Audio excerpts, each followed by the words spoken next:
हरिओम आत्मीय भक्तजनों, सप्रेम जय श्री हरि। आज का प्रसंग है एक महात्मा जी जो विरक्त थे, नगर में कहीं भिक्षा के लिए गए हुए थे। एक वैश्य दौड़कर उनके चरण में गिर गया, वे भी उनके चरण में गिर गए।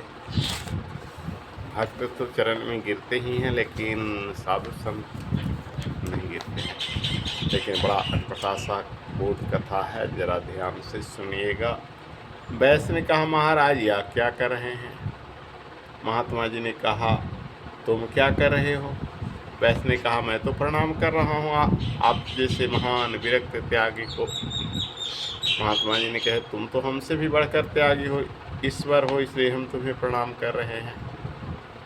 वैश्य ने कहा, महाराज हम तो गृहस्थ हैं, हम कैसे त्यागी हुए? आप त्यागी हैं, आप महात्मा हैं। महात्मा ने कहा, हम कैसे त्यागी हैं? वैश्य ने कहा, आपने संसार का ऐश आराम को त्याग कर दिया। महात्मा ने पूछा, बड़ी चीज क्या है? संसार का भोग पदार्थ का त्याग या परमात्मा?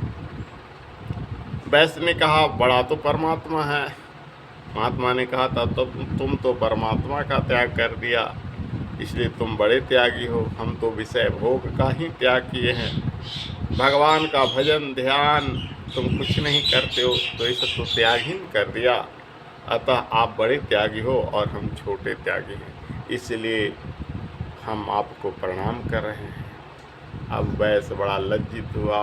उसने उस दिन से ये बोध यानी ज्ञान प्राप्त कर लिया कि अब हमें भगवान का नित्य पूजा पाठ भजन कीर्तन जहाँ तक बन सके जब उपासना करनी है।